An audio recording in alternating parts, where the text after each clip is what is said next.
What happens after you get the perfect revenge on the son who betrayed you? This mother destroyed his life and traveled the world only to find her toughest battle was just beginning. Don't forget to subscribe, dear, so you don't miss any stories in the future. And I'm very interested to know where you watch me from. Please write in the comments. My name is Brenda, and for the last 6 months of my illness, my world had shrunk to the 4 walls of my bedroom. A nasty bout of pneumonia, complicated by my age and a stubborn infection, had left me completely bedridden, weak as a kitten, and utterly dependent on my only son, David. He was my world, my only family since his father passed. I thought his care for me was a son's duty, a testament to our love. I was a fool. He saw my weakness not as a reason for compassion, but as an opportunity to unleash the monster he'd been hiding inside him all along. You're going to hear what he did to me in this very room while I was too weak to even lift my head from the pillow. And then you're going to hear what I did to him when I got back on my feet. He thinks my revenge was about the money, about the life I took from him. He has no idea. If he only knew the final secret I'm keeping, the one last move that ensures he'll regret ever touching me for the rest of his miserable life. Well, that's a story for the very end. Let's start at the beginning of his mistake. And before the story begins, I would like to know, have you ever encountered such a manifestation of disrespect from your own children or your friends? Let me know. It will help me a lot. It started subtly. His care for me quickly soured into impatience. My meals would be delivered with a sigh, often cold. My requests for water or help to the bathroom were met with eye rolls and muttered complaints. "Do you know how much trouble this is, Mom?"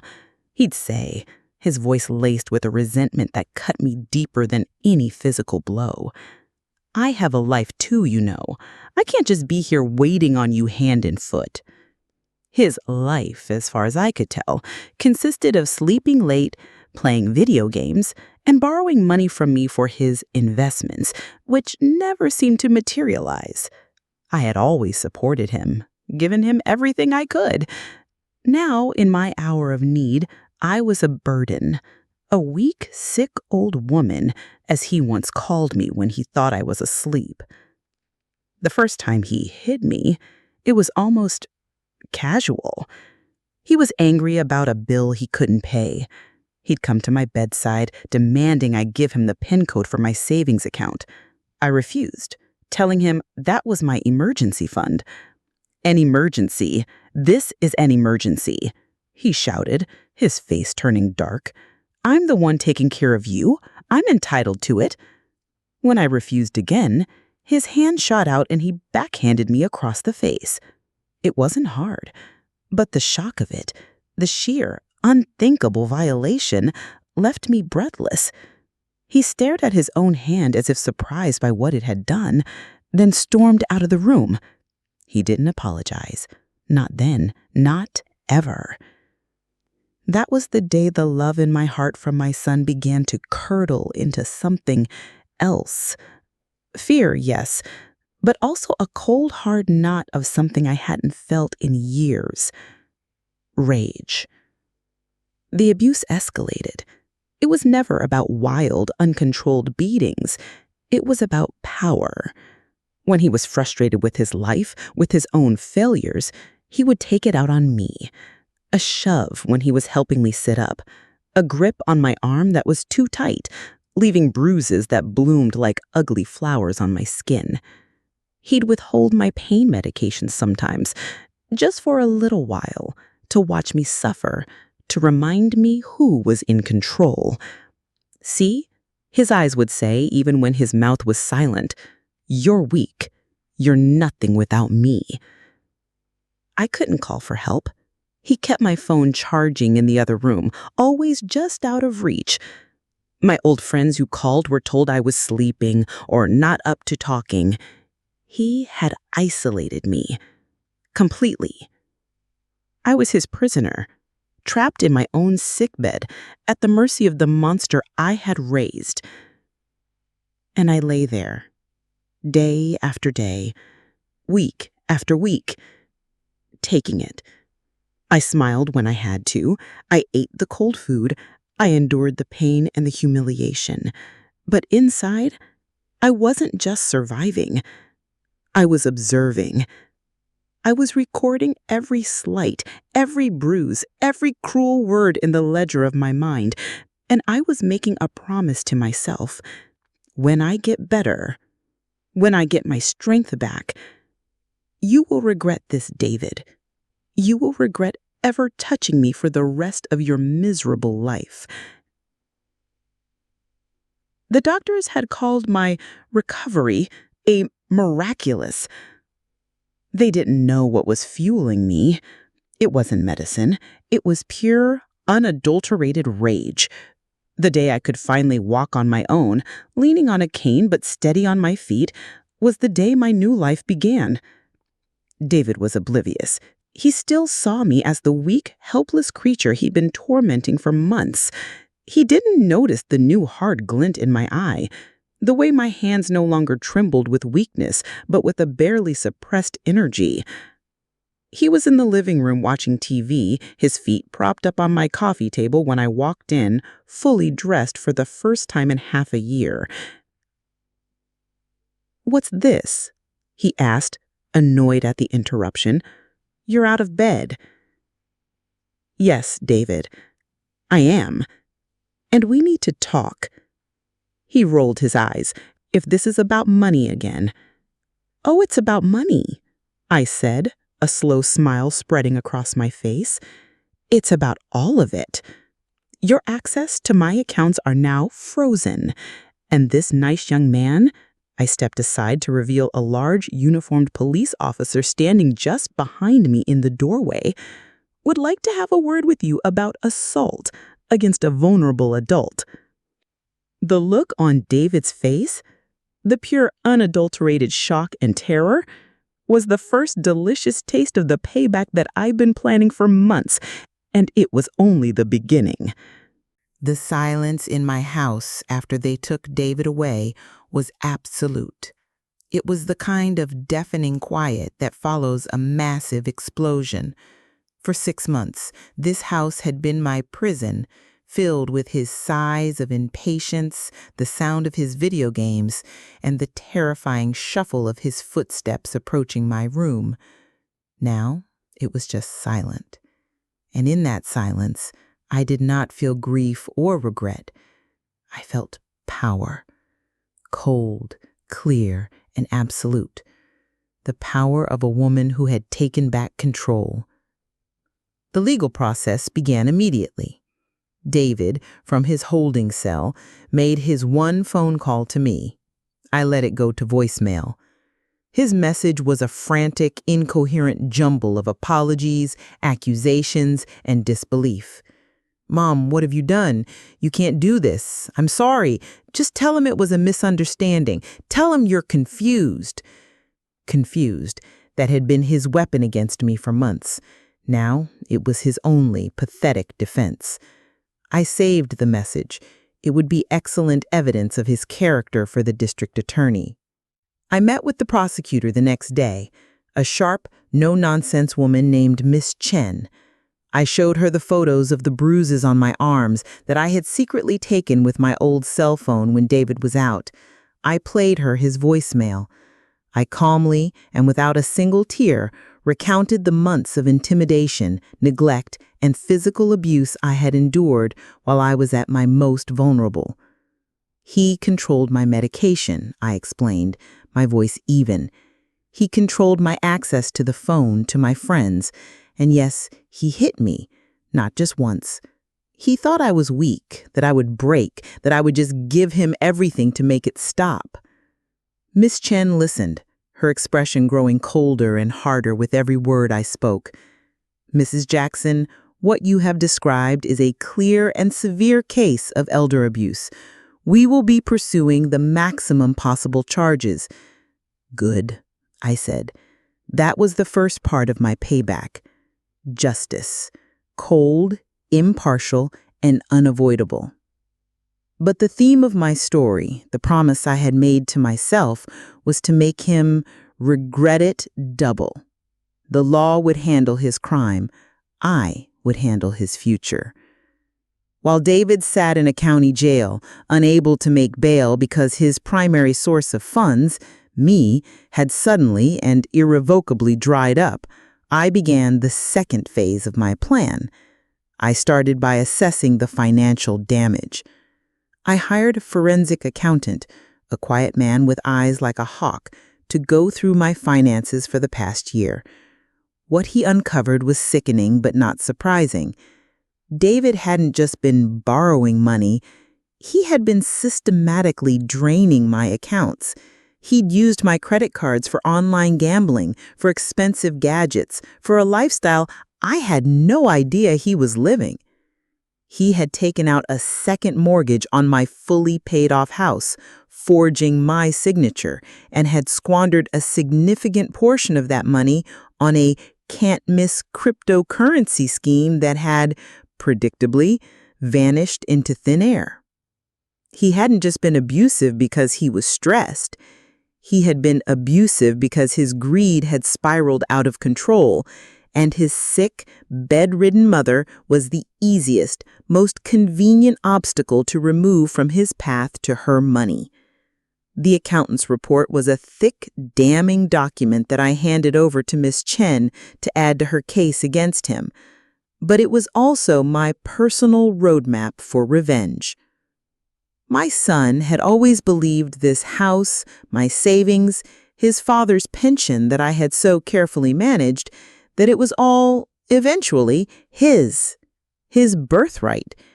He had treated my life savings as his personal line of credit. Very well.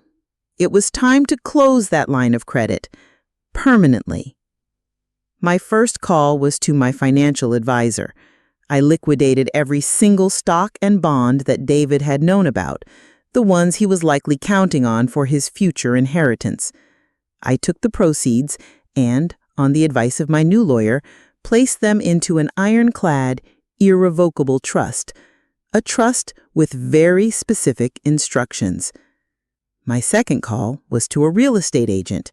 I put my house, the house David had grown up in, the house he had tried to leverage into ruin, up for sale. The market was hot, and the offers came in quickly. My third call was to a travel agency. I had spent my life working, saving, being responsible.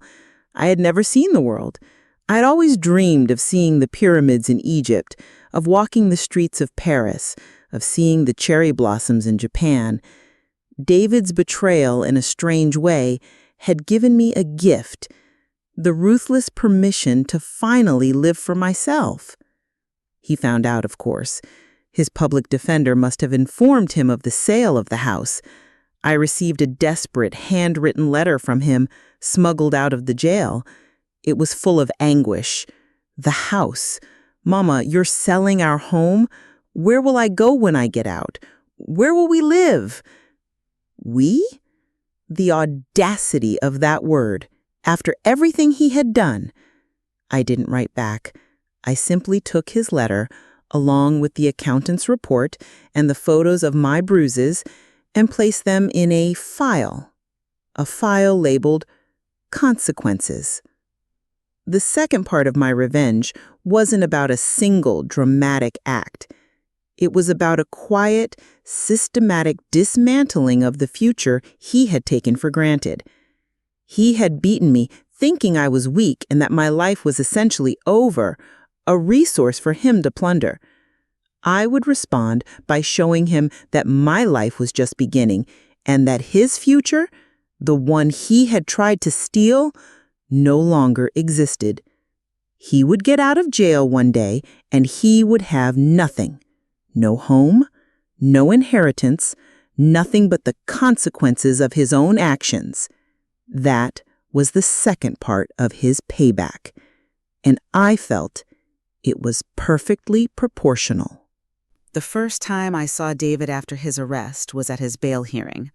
I sat in the back of the courtroom, a quiet, dignified woman in a simple but respectable dress. I wasn't there to gloat. I was there as a witness, a silent testament to the facts of the case. When he was let in, dressed in a standard-issue orange jumpsuit, his hands cuffed, his usual arrogant swagger gone, replaced by a sullen, defeated slump, I felt nothing. The part of my heart that would have once ached for him was a cold, hard stone. He was a stranger who would hurt me. That was all. His public defender, an overworked young man who looked barely out of law school, argued for a low bail. He painted a picture of a devoted son who had been under immense stress caring for his ailing mother. He claimed it was all a terrible misunderstanding. Then the prosecutor, Miss Chen, stood up. She calmly presented the preliminary evidence, the photographs of my bruised arms, the threatening nature of his voicemail, the doctor's report detailing the extent of my illness and my dependency during that time. She described me as a vulnerable adult who had been systematically terrorized by the very person meant to be her caregiver. The judge, a stern-faced woman with sharp, intelligent eyes, listened intently. She looked at David, then at me. "Bail is denied," she said, her voice firm. "The defendant will be remanded in custody until his trial date. I find him to be a potential danger to the victim, his mother." A collective gasp went through the small courtroom. David's head snapped up, his face a mask of disbelief and fury. His eyes found mine, and in them I saw pure, unadulterated hatred. He had expected me to save him, to recant, to play the part of the forgiving mother. He was finally beginning to understand that the woman he had abused was gone, and the woman in her place would not be moved. That was the first taste of his regret. While he languished in jail, I moved with the speed and precision of a general executing a well-planned campaign. The house sold in less than a month. I took the check from the sale, a sum that represented a lifetime of hard work by me and my late husband, and walked it directly to my financial advisor. Following the plan Herr Weber had laid out for me in that other story I'd once imagined, and which my own lawyer now confirmed, we finalized the irrevocable trust. The money was now untouchable, its purpose defined, to fund my travels, my future, and upon my death to be donated to a network of shelters for victims of domestic abuse. The irony was exquisite.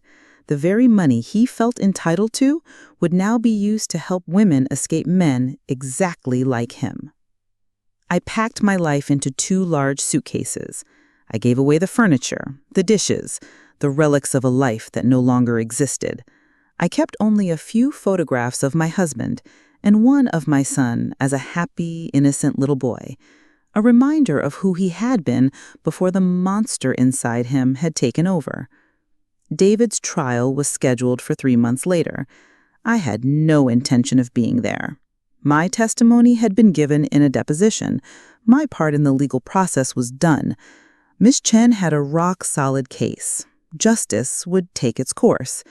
My payback, however, was not yet complete. It needed a final personal touch. The day before my flight to Paris, my first stop on a year-long trip around the world, I did one last thing. I wrote him a letter. It was the first and only communication I had sent him since his arrest. "David," I wrote, "by the time you read this, our house will have been sold. The money, which you felt was your birthright, has been placed in a trust you will never touch. Upon my death, it will go to help women who have suffered at the hands of men like you.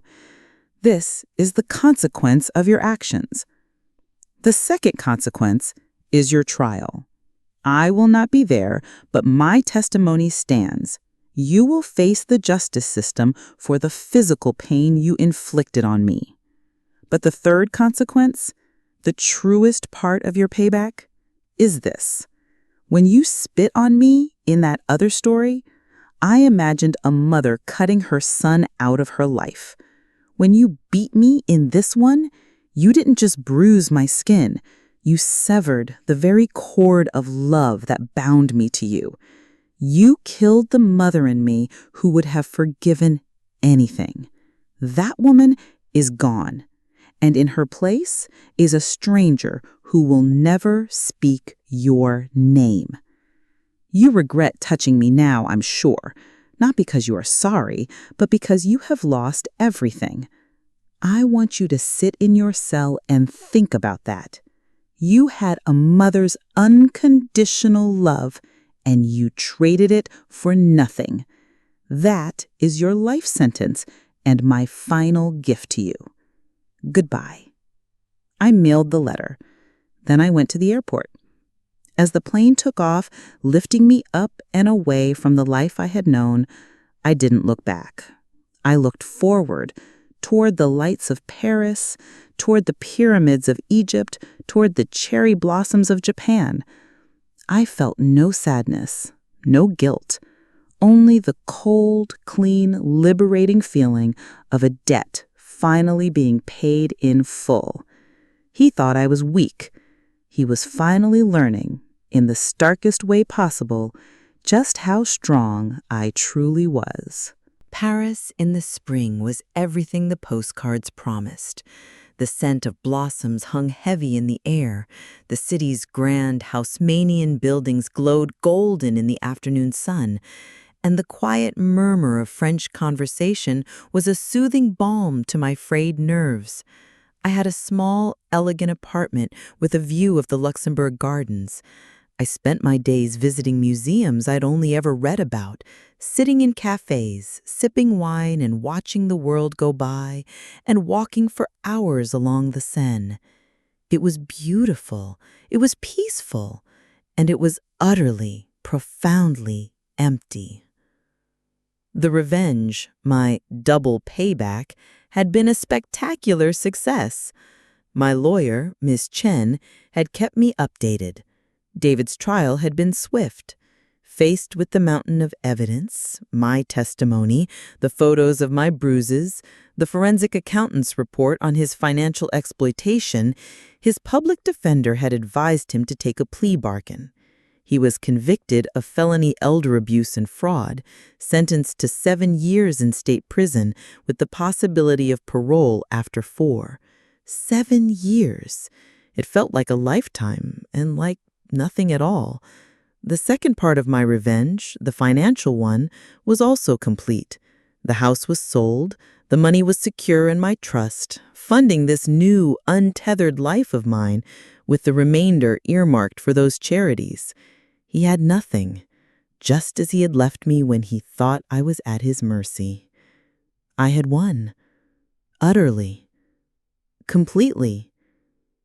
So why did I feel so hollow? I had expected to feel a sense of triumph, of righteous vindication, of peace.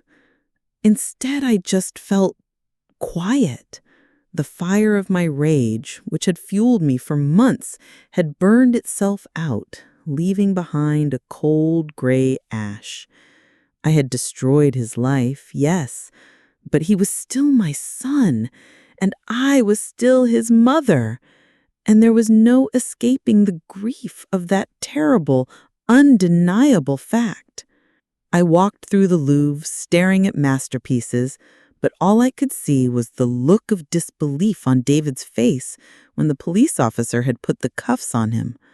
I sat in a beautiful cafe, but the taste of the perfect croissant was dust in my mouth as I remembered the cold, watery soup I'd forced myself to eat while he played his video games in the next room. I had escaped my prison, but I had carried the ghosts with me. The ghost of the son I had loved, and the ghost of the monster he had become. One evening, I received an email, not from a lawyer, but from a name I hadn't seen in years. Sarah, the young librarian from that other story, the one who worked at the community center David had started volunteering at before his life imploded. She had found my email address through my church back home. Her message was simple. Dear Mrs. Jackson, I don't know if you remember me. I was so sorry to hear about everything that happened. I just wanted you to know, David made a real difference here. The kids loved him. He designed a new playground for them, and he was teaching some of the older boys how to use design software. He was a good man here. I hope wherever he is, he finds his way back to being that man again. We're praying for you both. Her words were like a key, unlocking a part of my heart I had sealed off. The good man. I remembered him too. The little boy who brought me dandelions. The teenager who helped his father fix the car.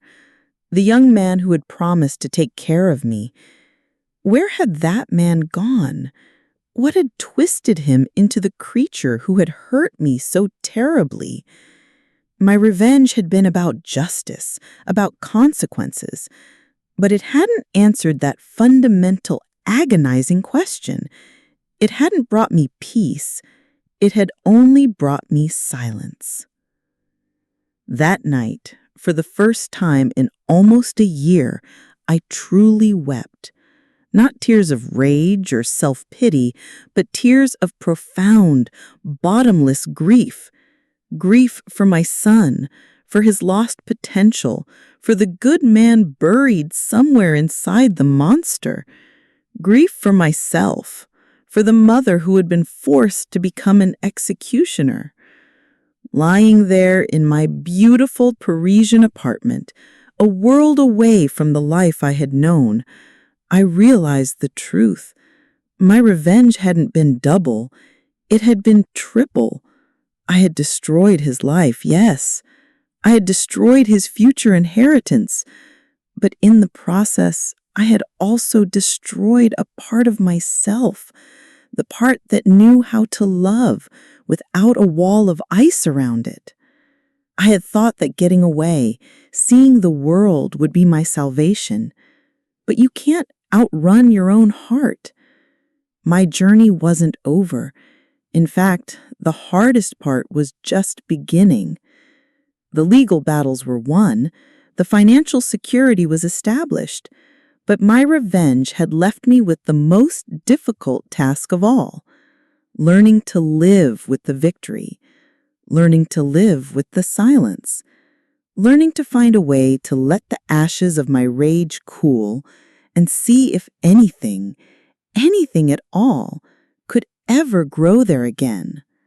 The question was no longer what I would do to him. The question was, what would I do with what was left of me?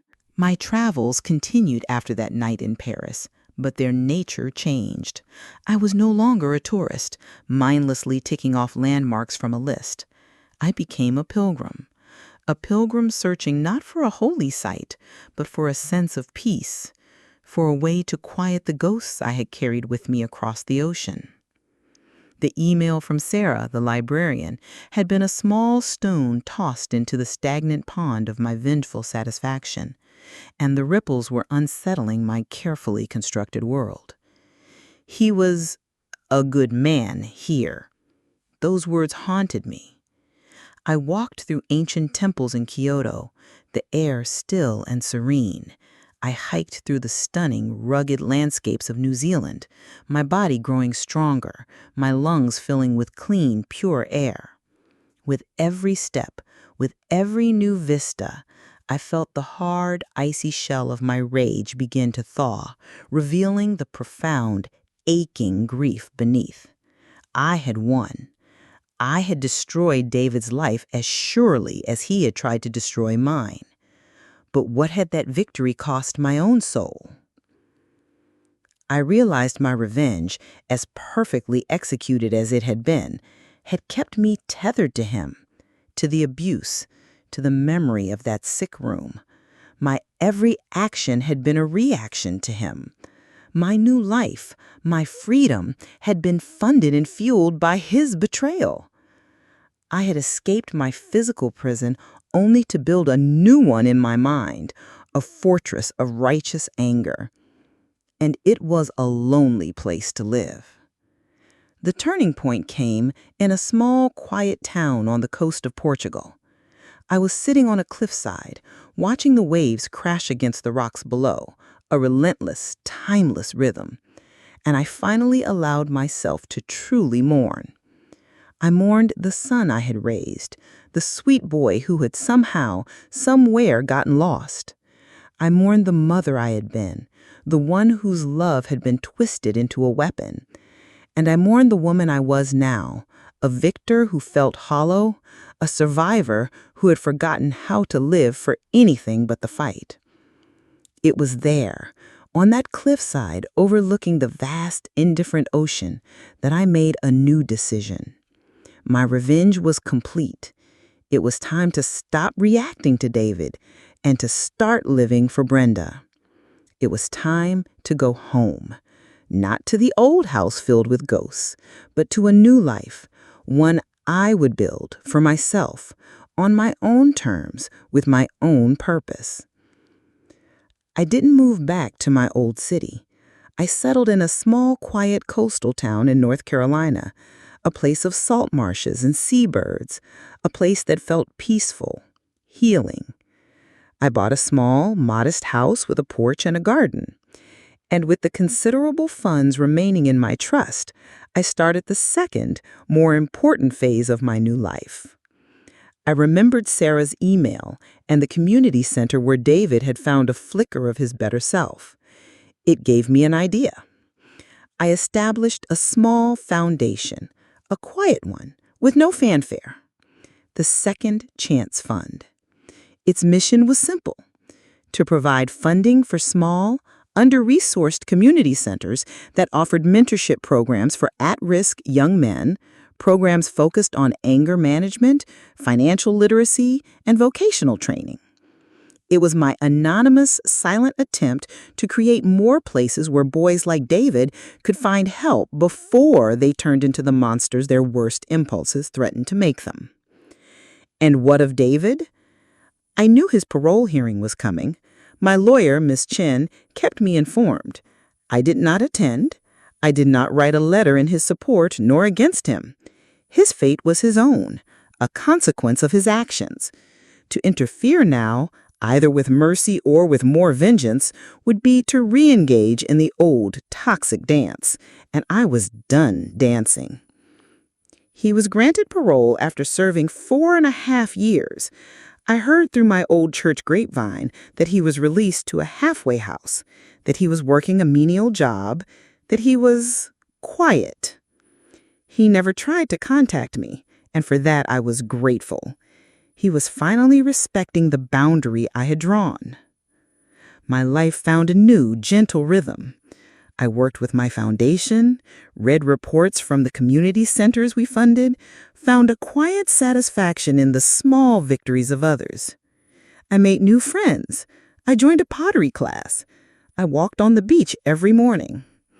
The anger, the all-consuming rage was gone. In its place was a deep, quiet sadness for what had been lost, but also a profound, grounding peace. One day, a letter arrived. It was from him. My hands didn't even tremble as I opened it.